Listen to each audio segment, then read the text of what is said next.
What makes a great 4th of July movie? The 4th is about many things beyond patriotism. It's about fireworks, family, summer crowds, parades, childhood nostalgia, and partying with friends. It's woven into the fabric of America. So for this list, we're not just picking patriotic movies. We're looking at films where the 4th of July as the event is woven into the story, whether it drives the plot, defines the setting, or gives us one unforgettable scene. Here are 5 great movies with a real 4th of July connection. First up is Jaws from 1975.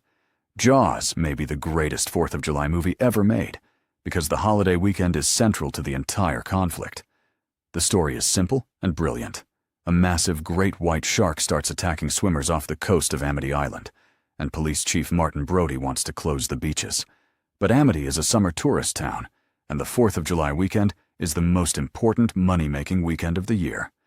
That's what makes the movie work so well. The shark is terrifying, but the human decisions are almost as scary. The mayor and local business interests convince themselves that keeping the beaches open is worth the risk, because shutting everything down would hurt the town financially. For Christ's sake, tomorrow's the 4th of July, and we will be open for business. It's going to be one of the best summers we've ever had. So the 4th of July becomes more than just a date on the calendar. It becomes the reason people are put in danger. The holiday crowd scenes are crucial. The beach is packed. Families are everywhere. Kids are in the water. Everyone is trying to enjoy a perfect summer day, and we know something horrible could happen at any moment. That tension is pure Spielberg. He takes the most familiar images of summer: beaches, boats, kids, tourists, and holiday crowds, and turns them into a nightmare. And of course, once Brody, Hooper, and Quint head out to sea, Jaws becomes something else entirely: a survival adventure, a monster movie, and one of the greatest thrillers ever made. But the 4th of July weekend is what sets the whole disaster in motion. Without that holiday pressure, Amity might close the beaches. Without the crowds, the stakes are lower. And without that clash between public safety and holiday profits, Jaws wouldn't have the same bite. The result was a movie that kicked off the era of the summer blockbuster. Next is Born on the 4th of July from 1989. This is the most obvious title on the list, but it's also one of the most powerful.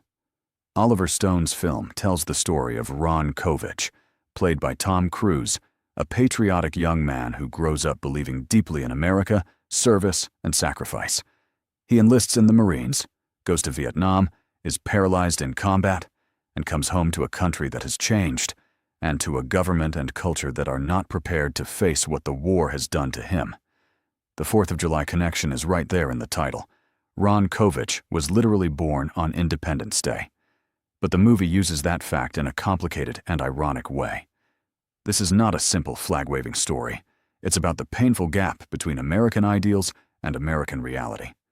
Early in the film, Ron grows up surrounded by small-town patriotism, parades, speeches, marching bands, and the idea that military service is one of the highest forms of honor. The 4th of July represents everything he has been taught to believe. But after Vietnam, that meaning changes. The holiday becomes tied to disillusionment, anger, protest, and the struggle to reclaim his voice. That's what makes Born on the 4th of July such an important film. It doesn't reject patriotism. It challenges the audience to think about what real patriotism means. Is it blind loyalty? Or is it the courage to confront the truth when your country gets something terribly wrong? Oliver Stone might be a little crazy, but he knows how to make great movies. Tom Cruise gives one of the best performances of his career, and the film remains a landmark Vietnam drama because it personalizes the political. It shows us one man's transformation, from eager believer to wounded veteran to anti-war activist. So while this may be the heaviest film on the list, it belongs here because the 4th of July is not just background decoration. It is the central symbol of the movie, a symbol of American innocence, American trauma, and the fight to make the country live up to its own promises. Next is The Sandlot from 1993. If Jaws turns the 4th of July into suspense, The Sandlot turns it into pure childhood magic. The Sandlot is about a group of neighborhood kids during one perfect summer in 1962. The new kid, Scotty Smalls, wants to fit in, and baseball becomes his way into the group. It's a movie about friendship, growing up, summer freedom, and the kind of childhood memories that feel bigger and better with time. And the 4th of July scene may be the most beautiful moment in the entire film. The boys play baseball at night under the fireworks, while Ray Charles sings, "America the Beautiful." The sky lights up above them, the field glows, and for a few minutes, everything feels timeless. It's not a scene that pushes the plot forward in a traditional way. It doesn't have to. It captures a feeling. This is what The Sandlot does so well. It understands that childhood isn't always remembered as a series of major events. Sometimes it's remembered as one perfect night.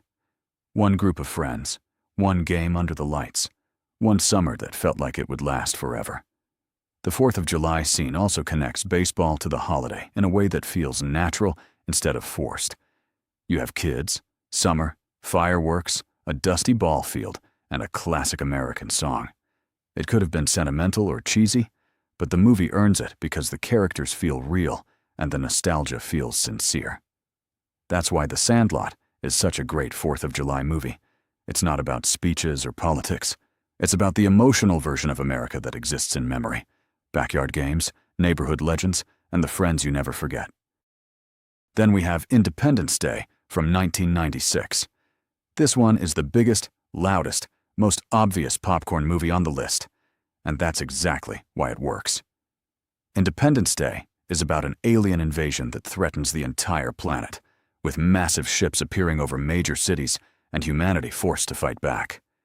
The movie follows a fighter pilot, a scientist, the President of the United States, and a group of survivors, who all become part of the resistance. The 4th of July connection is built into the whole concept. The holiday becomes the day humanity declares its independence from alien destruction. And yes, the movie is over the top. It is full of big speeches, huge explosions, impossible science, and classic 1990s blockbuster energy. But that's also the appeal. This is a movie that knows exactly what it is. It gives us Will Smith punching an alien and saying, "Why, welcome to Earth." Welcome to Earth. It gives us Jeff Goldblum figuring out how to save the world with a computer virus. It gives us massive destruction scenes, like the aliens blowing up the White House. And it gives us Bill Pullman's President Whitmore delivering one of the great movie president speeches. That speech is the key 4th of July moment. On the eve of the final battle, he reframes Independence Day as something larger than an American holiday. In the world of the film, July 4th becomes a global day of survival and unity. It's corny, but it works because the movie commits completely. It turns the 4th of July into a giant blockbuster myth. Fireworks replaced by explosions, a holiday celebration replaced by a battle for Earth, and American independence transformed into human independence. Independence Day may not be subtle, but it is one of the defining summer movies of the 1990s. And if you grew up with it, it's almost impossible not to associate it with July 4th weekend, big crowds, and the pleasure of watching a massive crowd pleaser do exactly what it promised. And finally, we have I Know What You Did Last Summer from 1997. This is a fun twist on the 4th of July movie, because here the holiday is not about celebration. It's about guilt.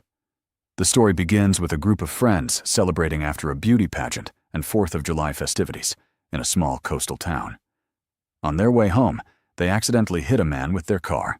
Instead of going to the police, they make a pact to cover it up and dump the body. 1 year later, they start receiving messages with the chilling phrase, "I know what you did last summer." That 4th of July night is the original sin of the movie. Everything that happens afterward comes from that one terrible decision made after the holiday celebration. This gives the film a great hook. The 4th of July is supposed to be a night of freedom, youth, romance, fireworks, and possibility. But in this movie, it becomes the night these characters lose their innocence and trap themselves in a secret they can't escape. The coastal summer setting also helps. Like Jaws, this is a movie that understands the visual power of seaside towns, docks, boats, beaches, and holiday crowds. But instead of a shark in the water, the threat is a mysterious killer with a hook, stalking the characters as their guilt and paranoia start to consume them. I Know What You Did Last Summer also became one of the signature teen horror movies of the late 1990s, with Jennifer Love Hewitt, Sarah Michelle Gellar, Ryan Phillip, and Freddie Prinze Jr. helping define that post-Scream era of glossy slasher films. It may not be the best movie on this list, but it absolutely earns its place as a 4th of July movie because the holiday is the trigger for the entire story. The fireworks fade, the party ends, and the consequences come back 1 year later. So those are 5 great 4th of July movies where the holiday actually matters. Jaws turns the holiday weekend into a nightmare of public pressure and shark terror.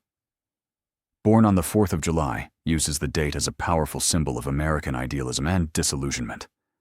The Sandlot gives us one of the most beautiful 4th of July scenes ever filmed. Independence Day turns July 4th into a global blockbuster celebration of survival. And I Know What You Did Last Summer turns one holiday night into the beginning of a deadly secret. That's what makes this theme so interesting. The 4th of July can mean celebration, nostalgia, fear, guilt, politics, spectacle, or all of the above. Please like and subscribe if you enjoy this content, and tell us in the comments which 4th of July movie you enjoyed the most, and the other movies you would add to the list.